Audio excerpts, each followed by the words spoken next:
Assalamualaikum warahmatullahi wabarakatuh. Innal hamdalillahi nahmaduhu wa nasta'inuhu wa nastaghfiruhu wa na'udzu billahi min shururi anfusina wa min sayyiati a'malina faman yahdihillahu fala mudilla lahu wa man yudlil fala hadiya lahu. Qala rabbi ishrah li sadri wa yassir li amri wahlul 'uqdatam min lisani yafqahu qawli fa'ma ba'd. Saya mulakan Fadil Tuan Imam, sebentul Fadil Tuan Pengerusi Surau Al-Jawahir dan juga ahli jawatan kuasanya Tuan Imam dan juga Tuan Bilal, Tuan-Tuan Haji dan juga Puan-Puan Hajah, Bapak-Bapak dan juga Ibu-Ibu, Abang-Abang dan juga Kakak-Kakak, Hadirin Hadirat, Muslimin Muslimat. Yang saya doakan mudah-mudahan kita diberkati dan juga kita dimuliakan oleh Allah SWT. Alhamdulillah, syukur kepada Allah SWT. Saya tadi berbincang dengan Cik Azwan. Saya nak bawa tajuk yang baru, tajuk daripada kitab Jabatan Mufti Johor, tajuknya Fatwa Mufti.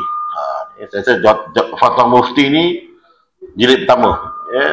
Kalau tidak dibacakan, tuan-tuan tak tahu. Saya pun akan lupa, tuan-tuan pun akan lupa. Kerana dia pernah difatwakan dan ini fatwa daripada Kerajaan Negeri Johor.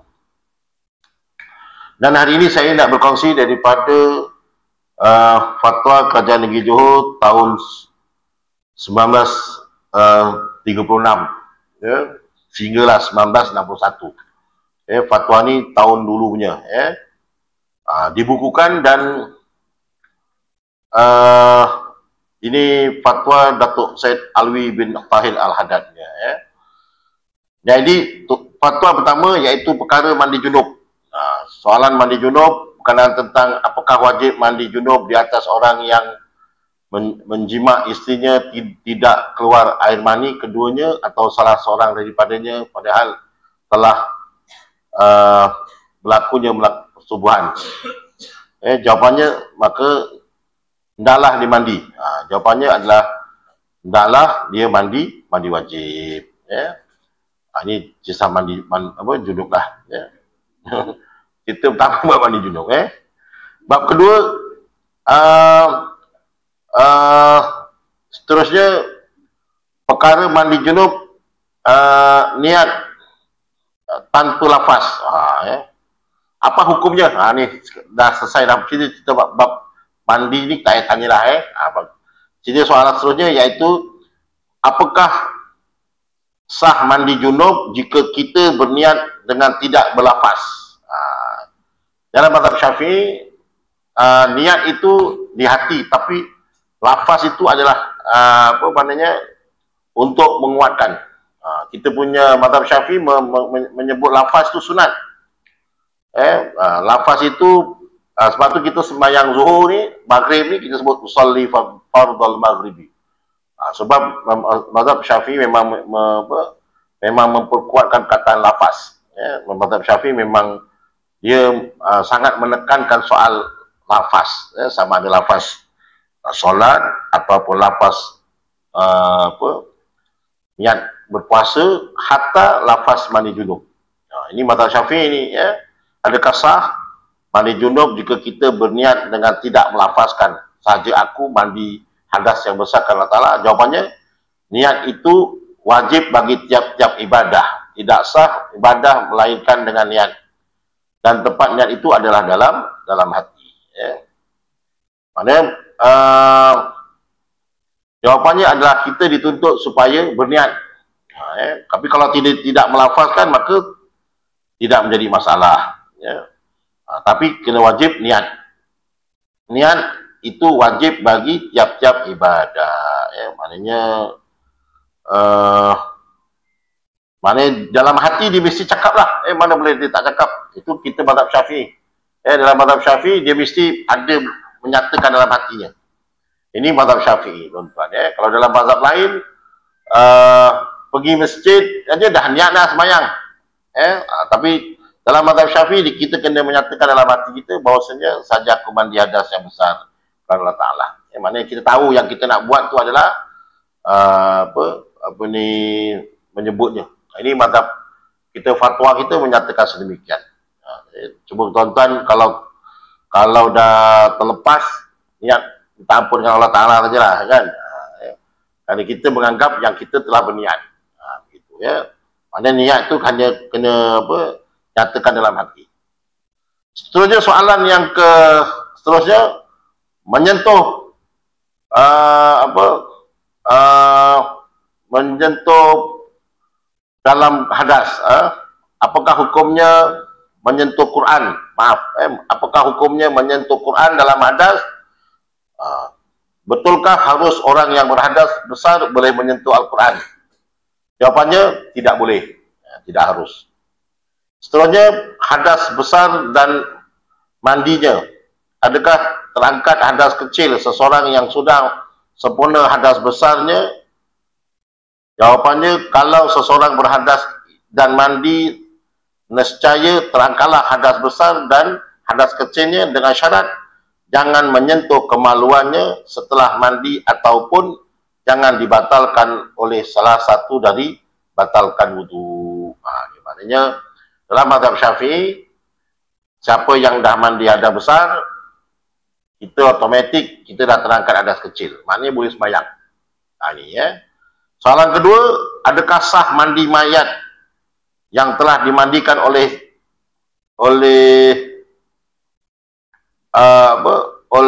jin pula di mayat yang telah dimandikan oleh jin, padahal mayat orang Islam, ya. Di mana kita tahu jin memandikannya, tidak pernah seorang mendengar akan jin memandikan mayat. Ini jawapan dia lah. Ini ada orang kata, ada setengah orang declare jin mandikan, ya. Maka fatwa ni menyebut tak ada pun kita pernah dengar jin itu mandikan mayat ataupun orang ujub. Selain daripada itu, bahawa memandikan mayat, mengkapankannya, menyembahyangkannya dan menanamnya adalah fardu kifayah di atas orang-orang Islam, bukan jin. Maknanya jin ni tak boleh. Ini mungkin kalau ada satu pahaman, dia mungkin ada orang cakap declare dia punya anak murid dia bukan saja manusia ataupun jin. Jadi satu hari bila dia meninggal, tiba-tiba tuan-tuan nampak dia tengah terbaring. Lepas tu kita cakap, anak murid dia bukan manusia je tau, jin pun ada. Jadi ni mungkin jin yang mandikan ni. Jadi kalau ada orang kata jin mandikan, kita kata mengarut. Kata mana ada, tak pernah pun orang mandi dengan jin, atau orang hidup dimandi dengan jin. Ini semua tidak boleh diterima lah. Mana kalau pada pahaman-pahaman yang mengatakan sedemikian itu, ya. Jadi tuan-tuan, soalan seterusnya, seorang perempuan yang telah mengandung dalam tempoh 3 bulan, maka satu hari ia telah jatuh dan terus sakit serta keguguran, dan keluarlah darah alqahnya. Alqah ni dah jadi daging lah, dah lekat. Ini namanya pun alqah, mudghah, kemudian alqah. Kemudian daripada itu berdarah pula seperti darah haid selama 5 hingga 6 hari. Apakah namanya darah haid? Apakah namanya darah itu? Jadi jikalau yang keluar itu alaqah atau mudghah, ini maksudnya mudghah seketul darah, ya. Maknanya seketul darah yang berupa daging. Sekalipun tidak berupa bentuk, tidak diketahui melainkan oleh bidan sahaja, maka hukumnya adalah darah itu darah nifas. Pada darah itu darah nifas.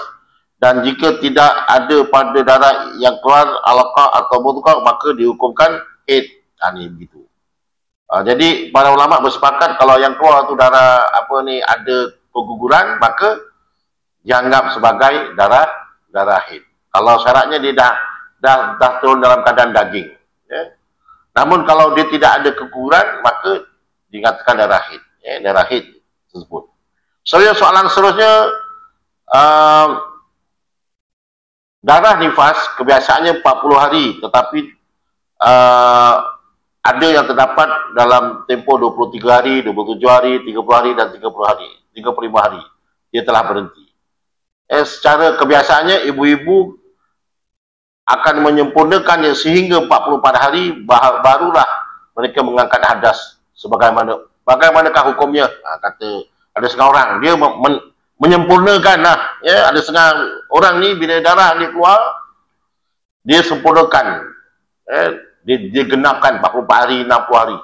Alang-alang 60 hari dah tak solat. Apakah itu boleh? Jawapannya, apabila telah putus darah, wajib baginya sembahyang. Itu kata fatwa. Jadi kalau anak-anak tuan-tuan, anak-anak dara kita, kalau lahirkan anak, ada yang kadang-kadang 20 hari, 25 hari dah tak lagi ada darah. Maka kata Syekh Said Alwi Al-Haddad menyebut dalam ketika dia menjadi mufti, maka kena solat. Kata fatwa kena wajib solat. Jawapan pertama, apabila putus darahnya wajib baginya solat. Yang kedua, tidak mesti. Maksudnya soalan yang kedua, dalam masa nifas rambut yang gugur mengerat kuku, adakah mesti disimpan, dibawa bersama masa mandi, mengangkatkannya, atau boleh dibuang terus? Jawapannya tidak mesti. Maknanya tak payah, jangan ada kurafat. Maknanya kalau tengah uzur ke apa ke, potong kuku, potong, buang sajalah. Mungkin ada yang rambut gugur, ada setengah orang ni dia dibawa mandi wajib. Ada setengah pahaman macam ni lah tuan-tuan. Bila kaki tu dipotong macam manis, ditunggu orang tu sampai meninggal, disimpan. Ada orang macam tu, disimpan kat rumah tu, bau mayat rumah, bau bangkai, baunya naik, kaki membusuk, letak kat bawah belebas. Orang kampung kadang-kadang kan, bapak dia kena kecil manis, potong, bawa balik, letak dalam kotak. Macam kotak, macam kerenda kecil je lah. Letak kat belakang, letak luar dapur, makan, brung. Makan bau mayat, tak hilang tu. Berbulan. Ada yang macam itu. Dia tak ditanam. Tunggu pakcik tu meninggal. Lala makcik yang anak lain mati dulu. Sebab tak tahan bau mayat, bau kaki dia kan. Dia yang hidup seorang-seorang. Habis tak punya bau, bila bau tu hilang selera. Bila bau hilang selera, jadi kurus. Jadi tak ada tenaga. Bila tak ada tenaga, bawa kereta ngantuk, accident. Satu lagi pun sama, tak selera, datang sakit, demam, nak makan tak selera. Pengsan, meninggal.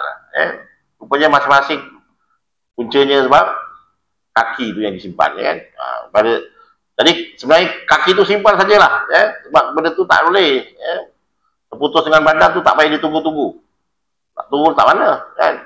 Kalau kat bandar ni, tak kat rumah. Dah jiran kata declare, sebelah rumah tu ada orang meninggal tu.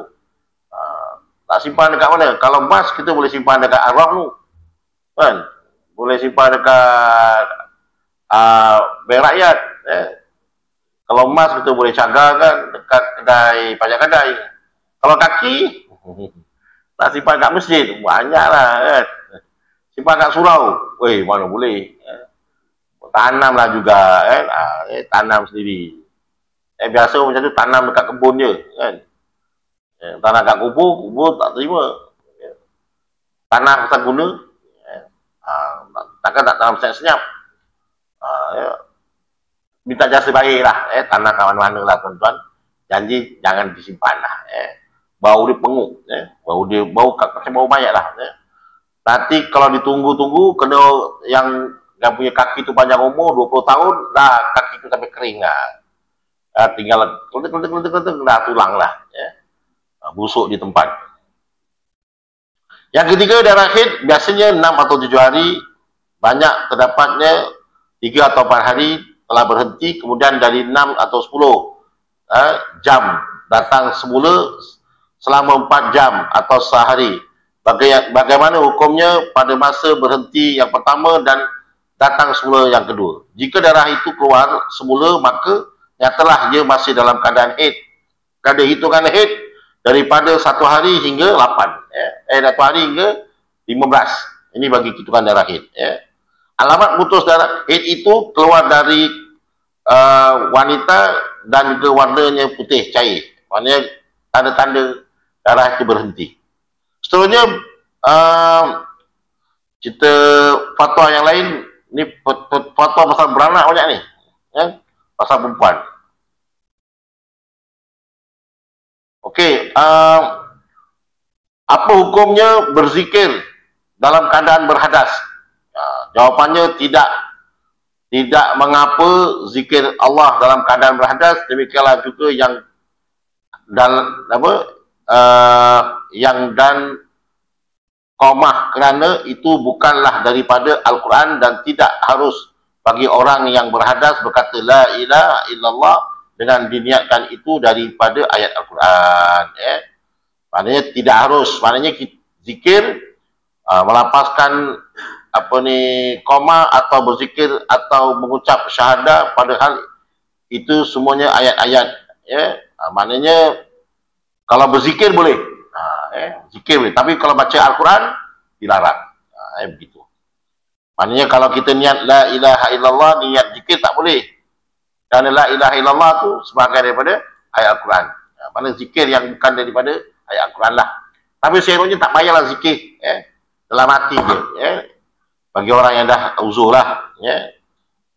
Kemudian cerita bab menyembelih pula. Cerita bab menyembelih. Menyembelih ayam dalam keadaan hadas besar dan lainnya. Kalau berhadas besar, sebelum mandi kita lihat ayam nak meninggal, nak mati, manakah kita harus mendahulukan menyembelih ataupun mandi wajib? Katakanlah seorang laki-laki, orang perempuan pun boleh tuan-tuan menyembelih, bukan orang laki-laki saja. Katakan ada orang laki-laki, perempuan dia nak mandi wajib, tiba-tiba keluar dekat dapur tu minum air sekejap, nampak ayam dia nak mati, kena langgar dengan orang kan, tengah-tengah dia nak minum, tiba-tiba orang panggil, pakcik, minta maaf, saya terlanggar ya pakcik. Kita pula dalam bilik dengan isteri kita kan.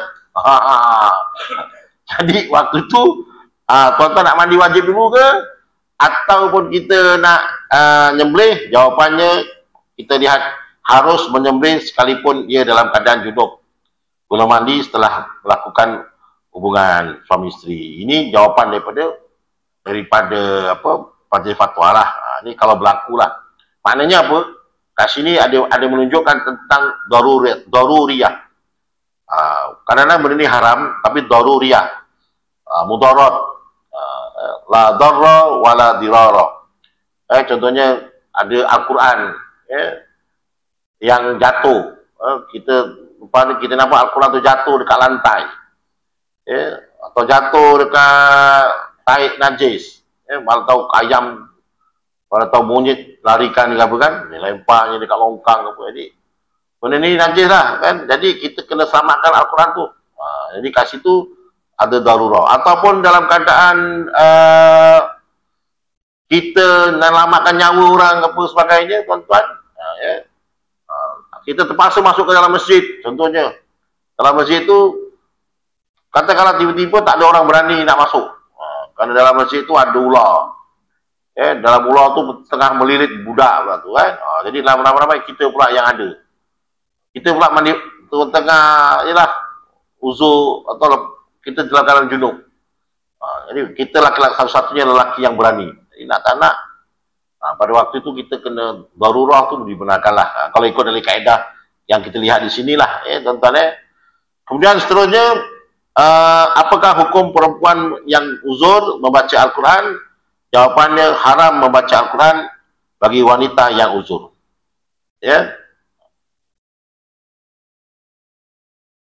Seterusnya, bab wuduk pula. Soalan bab wuduk, pertama sekali, seorang wanita bernikah dengan Yusuf, kemudian kedua-duanya bercerai. Dah kahwin, lepas tu tiba-tiba bercerai. Setelah habis iddah, wanita tadi menikah pula dengan seorang lelaki lain, dapat anak perempuan. Anak perempuan yang dapat dengan lelaki yang baru ini, adakah batal air sembahyangnya apabila bersentuh dengan Yusuf, bekas suami ibunya dahulu. Apakah hukum? Jawapannya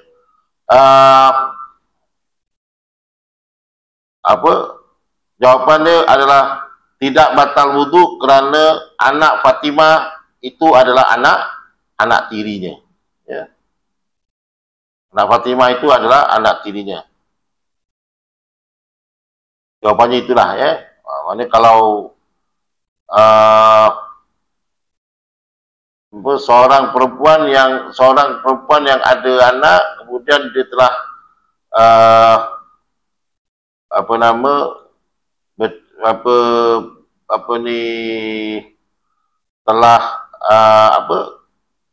telah bercerai, ya, dengan satu laki-laki, maka laki-laki itu tidak boleh berkahwin dengan anak tadi itu, ya. Sebab anak tiri, walaupun dah bercerai, ya. Maknanya kalau sedang cerita Fatimah, contoh Fatimah kahwin dengan Yusuf, kemudian Fatimah dengan Yusuf itu bercerai, ya. Kemudian Fatimah kahwin pula dengan Ahmad.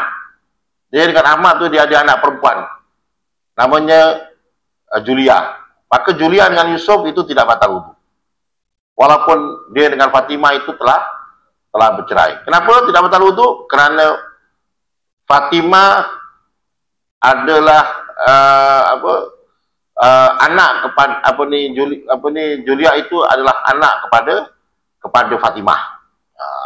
Julia itu adalah anak kepada Fatimah, walaupun Fatimah dengan Yusuf itu telah bercerai, ya. Ni maksudnya kat sini dia tak boleh tak boleh kahwin.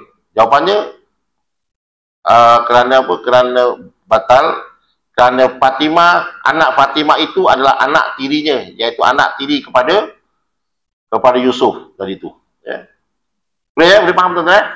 Boleh faham? Saya pun agak pening sikit ni macam ni, ya. Fatimah bernikah dengan Yusuf, kemudian keduanya bercerai. Ya, jadi Fatimah dengan Yusuf kahwin, kemudian Yusuf cerai, ya. Kemudian habis iddah, Fatimah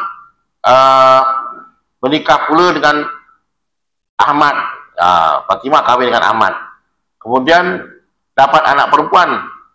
Jadi anak Fatimah yang dapat dengan Ahmad tadi itu, adakah batal air sembahyangnya apabila bersentuhan dengan Yusuf bekas suami Fatimah dahulu?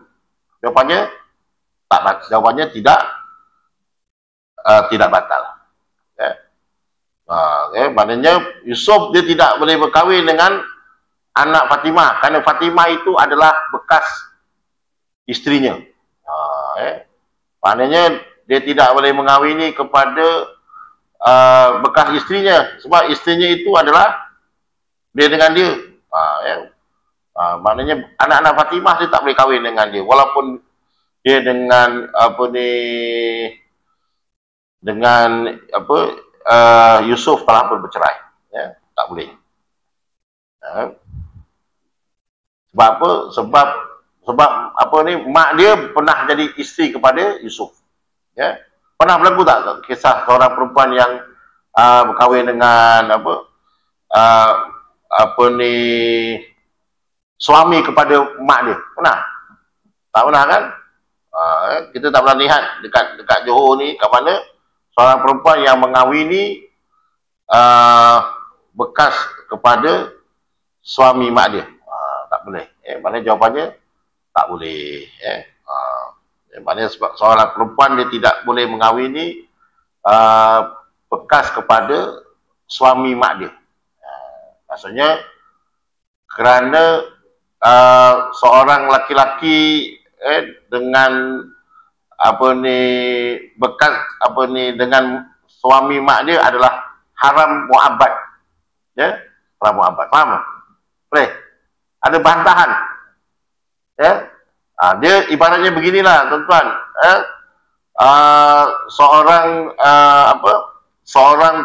Katakanlah seorang laki-laki itu dia mengahwini satu perempuan. Jadi anak kepada laki-laki itu adalah, katakan dia ada anak lelaki, ya.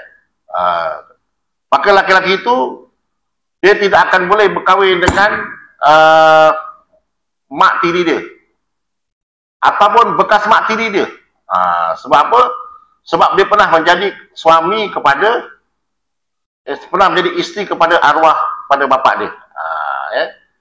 Setiap orang yang pernah jadi ibu, seseorang yang seorang perempuan yang pernah menjadi isteri kepada bapa, sama ada dicerai atau tidak dicerai, dia tidak boleh berkahwin dengan anak suaminya walaupun daripada mak yang lain. Kerana apa? Kerana bapaknya ini, kerana perempuan itu dengan ini adalah anak tirinya walaupun dia tidak berkahwin. Tak boleh. Dalam Islam itu dilarang. Seorang laki-laki mengahwini mak tirinya. Walaupun mak tirinya itu diceraikan bapaknya. Walaupun dia diceraikan sebelum sebelum dia bernikah dengan seorang laki-laki itu, katakanlah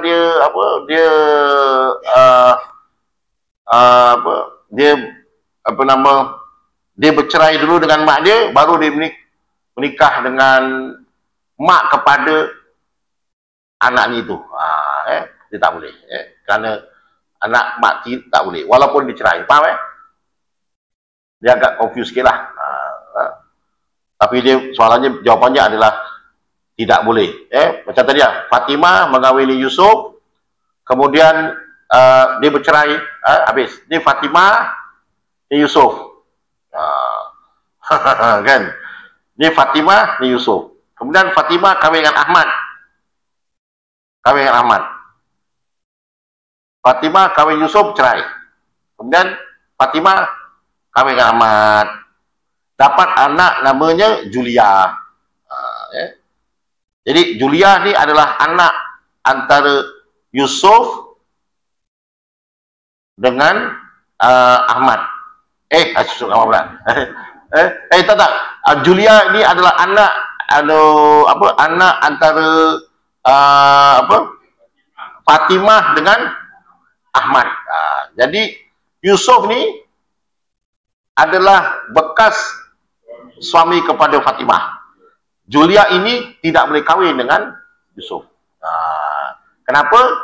Kerana Yusuf pernah kahwin dengan Fatimah. Pernah. Jadi dianggap Julia ini adalah anak tiri kepada Yusuf. Tak boleh. Sebab apa? Sebabnya anak tiri. Ini anak tiri. Walaupun dia dapat lambat. Kan? Dia dapat lambat. Biasanya anak tiri ini dapat dulu. Tapi ni dapat lambat setelah tak ada apa-apa hubungan. Tu kita tahu tu. Satu hari mana tahu tiba-tiba si Yusuf ni, bekas suami Fatimah ni, dia handsome, awet muda. Kan? Awet muda, dia buat pembedahan lutut. Dia tanam rambut kat jenam. Kan? Umur dia walaupun 60, tapi macam awal 30-an. Macam pengasas dia nama Calvin Klein. Calvin Klein tu orangnya dah 80 tahun tuan-tuan, tapi badan dia sering kerangi. Tiba-tiba Yusuf ni jumpa Julia. Sedangkan Julia ni adalah bekas suami Fatimah. Maka tak boleh. Sebabnya apa? Sebab Julia ni nanti seolah-olahnya macam dia yang boleh kalau Fatimah dengan Yusuf ni adik-beradik, baru boleh. Ini Fatimah, ini Fatimah, ini Julia adalah adik-beradik. Yusuf kahwin dengan Fatimah, kemudian cerai, kemudian dikahwin pula dengan Julia. Kalau Julia ni adik-beradik boleh. Tapi kalau Julia ni dia mak, tak boleh. Sebab otomatik dia ni adalah anak tiri. Walaupun dia bukan lagi dah kahwin. Itu bahayanya. Jangan benarkan kalau kita berlaku. Kita kena faham tu. Kalau adik-beradik namanya saling tikar. Kan katakanlah Fatimah ni adik-beradik dengan Julia, dia meninggal. Yusuf nengok pula adik dia, namanya Julia, kahwin tu, namanya saling tikar. Ibaratnya begini, kalau kahwin dengan bapa, kahwin dengan mak, bila mak meninggal, kahwin pula dengan anak. Ia tak boleh. Ibaratnya begitulah. Kan? Ia tak boleh. Seorang, katakanlah, suatu laki-laki kahwin dengan mak Fatimah. Mak dia meninggal atau mak cerai. Kahwin pula dengan anak. Tak boleh. Sebab tu, walaupun Fatimah ni dia datang kemudian. Maksudnya, dia masa dia kahwin tu, Fatimah tak wujud lagi. Julia tak wujud lagi. Ya, tiba-tiba dah kahwin dengan Ahmad ni, baru dia ada anak. Jadi dia kena faham. Jadi, ibaratnya, tak boleh mengawini anak-anak isteri. Dia tak boleh, ya. Sebab tak boleh. Ya. Sebab tu kalau nak saling tikar dengan adik-beradik boleh. Tapi saling tikar dengan anak kepada bekas isteri tak boleh. Kahwin dengan anak kepada bekas isteri tidak boleh, ya. Yang maknanya tidak dibenarkan. Ya, tak dibenarkan. Ya. Ibarat mengawini anak tiri.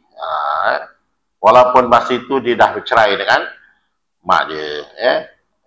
Dia memadukan, ibaratnya yang memadukan pun dia ada yang memadukan tak boleh, tapi kalau salah satu orang mati baru boleh kahwin.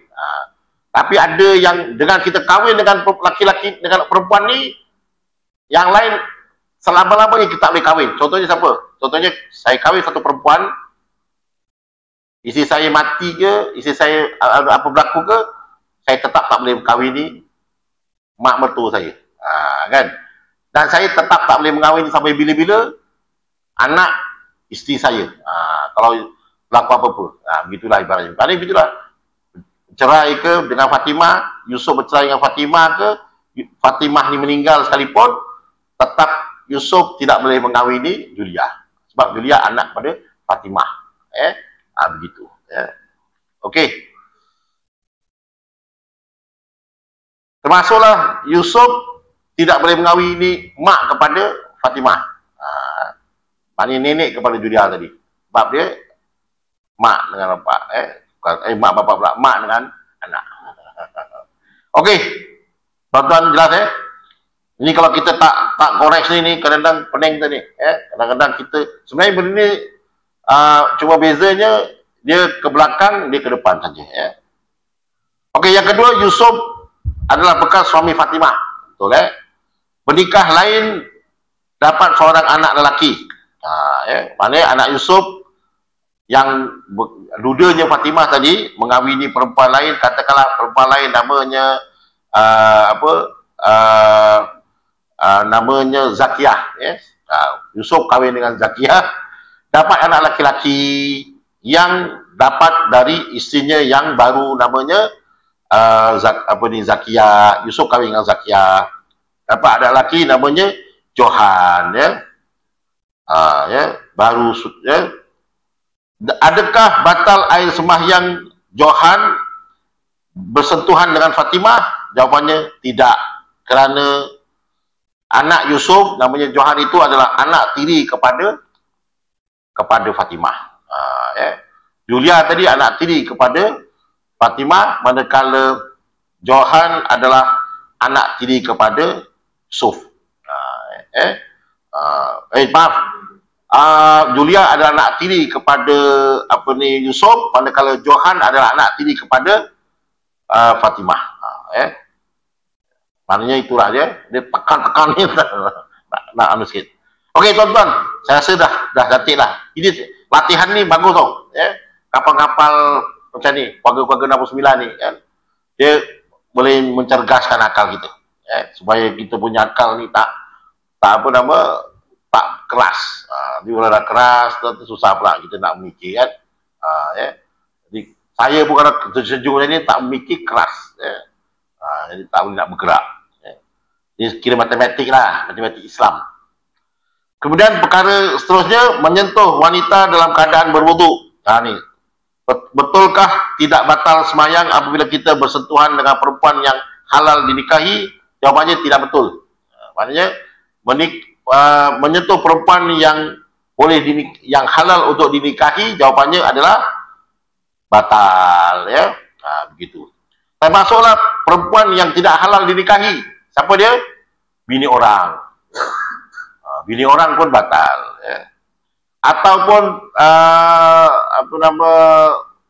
menyentuh perkara-perkara yang boleh membatalkan. Yes. Kemudian wuduk orang buasi. Wuduk orang buasi. Ini buasi ni ada penyakit masalah masalah nak buang air besar dan sebagainya. Jika seorang buang buasi sudah berwuduk, darinya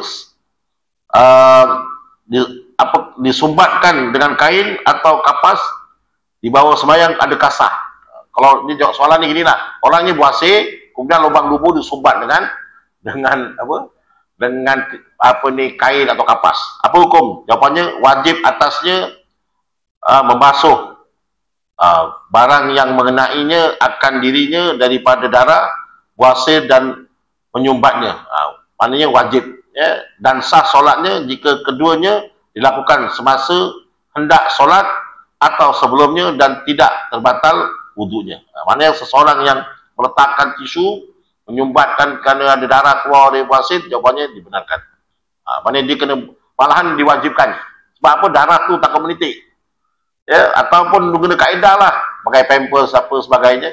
Kalau sumbat-sumbat nanti makin kena penyakit lah, kan. Kadang-kadang ni lah pakai pampers senang, ya. Kemudian mengucup isteri. Wah, mengucup isteri. Saya telah mengambil air sembahyang, kemudian saya nampak seorang gadis di tengah jalan, saya balik mengucup isteri. Saya lepas itu, saya mengerjakan solat dengan tidak mengambil wuduk lagi. Adakah sah solat saya? Jika sah, di mana keterangannya? Jika tidak, minta keterangan. Apabila ia mencium perempuan, maka ia menyentuh dan batallah wudunya, ya. Sebagaimana firman Allah, aula mastumun nisa, dan firmannya falamasuhu biaidihim. Ini kedua-duanya adalah Al-Quran, surah Al-Quranul Karim. Paling batal lah, dalam mazhab Syafi'i batal, ya. Adik ipar adakah batal sembahyang dan tak boleh kahwin? Jawapannya, kenapa abang ipar batal air sembahyang kepada adik iparnya yang perempuan, sedangkan dalam Quran mengatakan haram menghimpunkan perempuan bersaudara adik-beradik, dipohonkan fatwa. Jadi kita kena faham, tuan-tuan, ada perkara yang batal sembahyang boleh kahwin, ya. Ada yang batal sembahyang tak boleh kahwin, ya.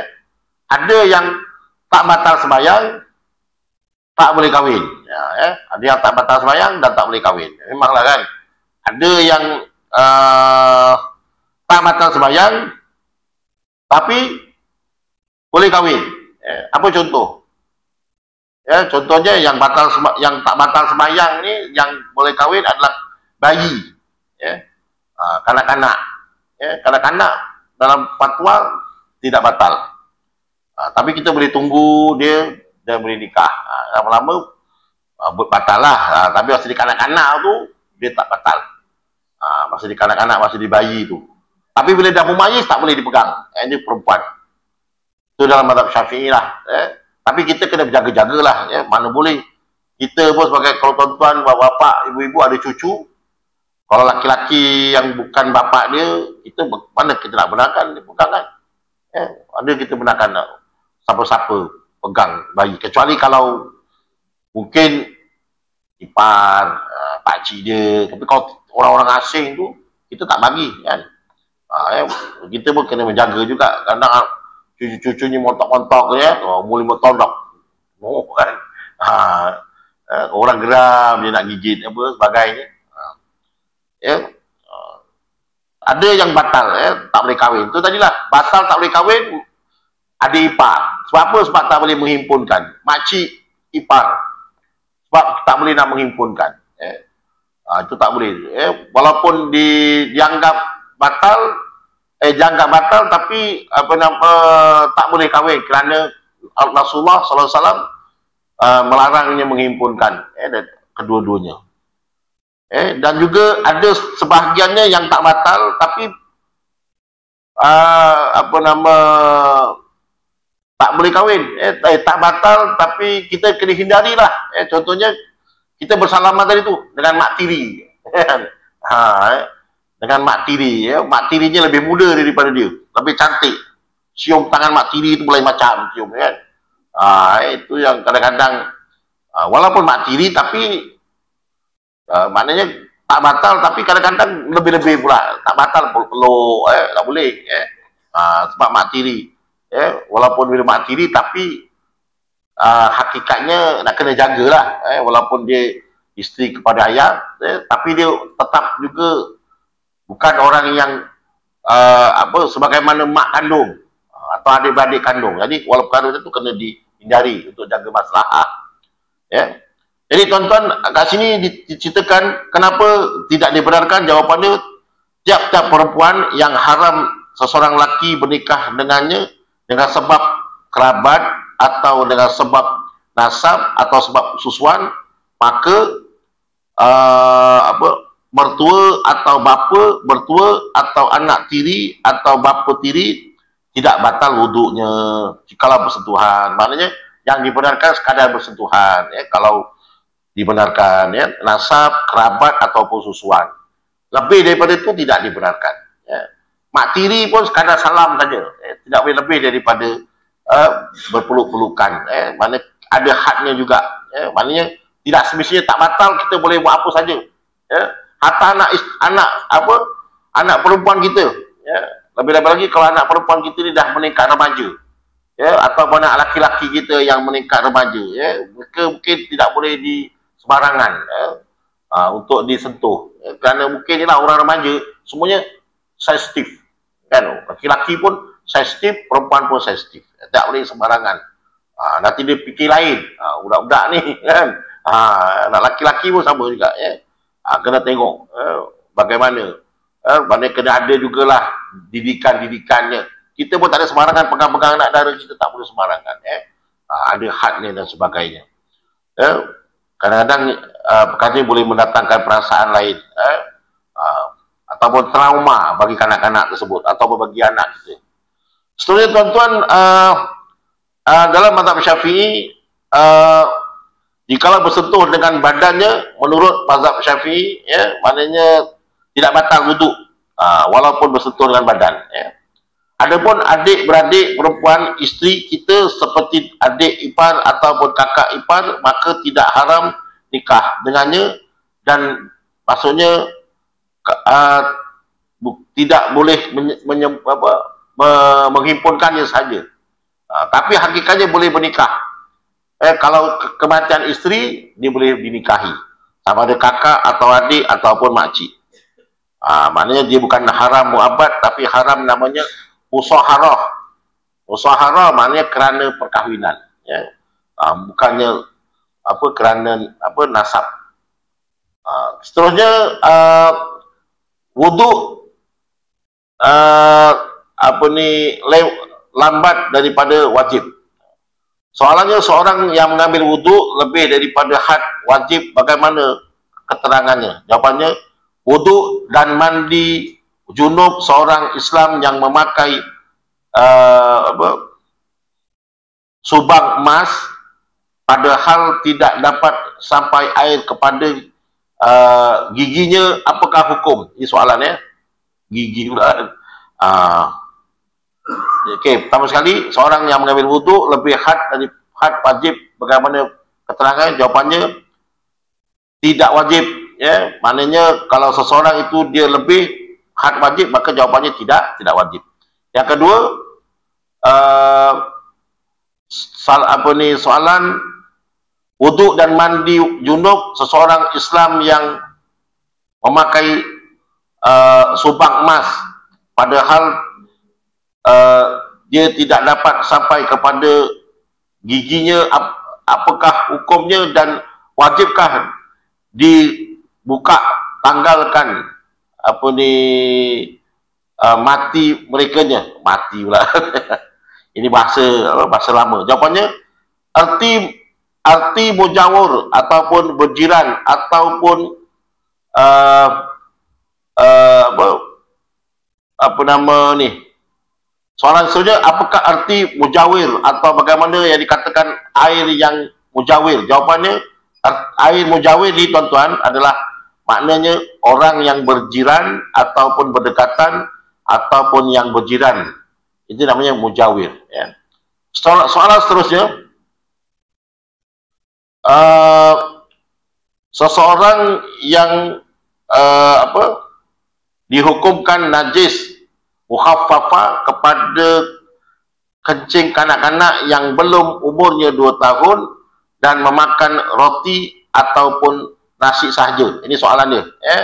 Adakah dihukumkan najis mukhaffafah kepada kencing kanak-kanak yang belum 2 tahun sedangkan dia memakan roti ataupun nasi? Jawapannya, wajib membasuhnya daripada kencing dan hendaklah dia berhimpun padanya 2 syarat: tidak sampai umurnya 2 tahun, yang kedua tidak diberi makan melainkan susu.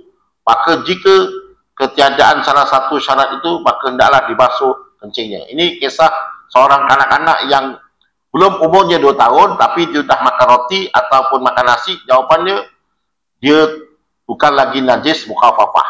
Ini dia, ya, jawapan dia. Ini jawapan yang mudah lah. Ini bahasa dia agak klasik lah, tulisan dia. Kita banyak baca guna apa, Jawi baru. Ini Jawi lama. Seterusnya tuan-tuan, yang terakhir lah, ya. Wang bercampur hinzir.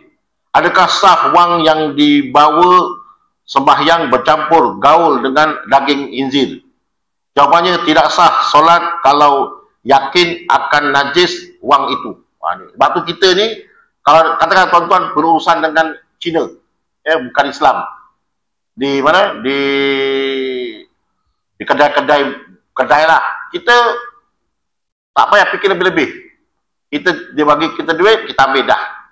Kalau kita ragu-ragu, maka tidak sah. Sebab tu dalam kaedah fiqh apa? Nahnu nahkumu bizawahiri wallahu yatawalla sarair. Kita hukum pada zahir dan juga Allah Ta'ala mengetahui apa yang jauh lebih itu. Tidak. Kita tak payah tanya, ini awak ni kedai sini kah? Awak punya kedai ada jual daging babi tak? Mesti awak ada sentuh kan? Awak kira-kira timbang potong-potong. Kalau kita fikir itu, jawapannya duit tu kita kena basuh cara mughalazah.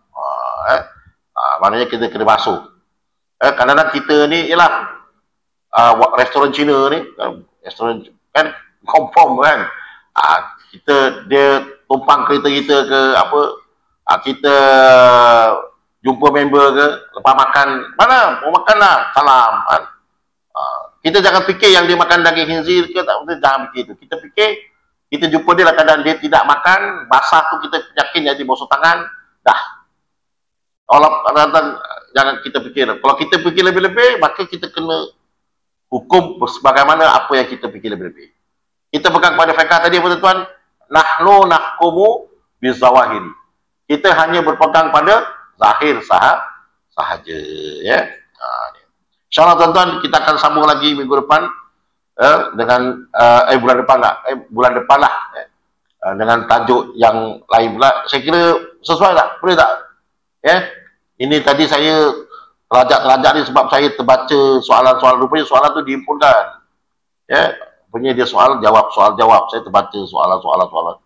Jadi jawapannya pun saya terbaca soalan. Jadi dia soal jawab ni sebenarnya. Ini yang ada part yang soal ni dihimpunkan, jawapannya disatukan. Ada part yang soal jawab. Jadi itu yang kadang-kadang tuan-tuan dapat jawab soalan yang lain, terbaca jawapan yang lain. Jadi insyaAllah nanti di bulan depan tu saya dah tahu. Jadi saya rasa saya bacakan fatwa ni lah, supaya kita dapat berapa mana tuan-tuan, kita mengulang-ulang. Penting kita fahami macam tadi tu tentang Yusuf dengan Fatimah itu. Kadang-kadang kita akan keliru. Cuma bezanya Julia tu datang dulu setelah Yusuf dengan Fatimah bercerai. Biasanya Fatimah tu datang dulu, patutnya Biasa laki-laki kahwin dengan janda, kan? Janda tu ada anak, ini laki-laki kahwin dengan anak dara, tak ada anak, tapi lepas tu kahwin dengan amat dapat anak pula. Jadi Julia tu datang lambat. Tetap Julia tidak boleh kahwin dengan Yusuf. Ya. Jadi tuan-tuan, aku lu qauli hadza wa astaghfirullahaladzim li wa lakum, wassalamualaikum warahmatullahi wabarakatuh.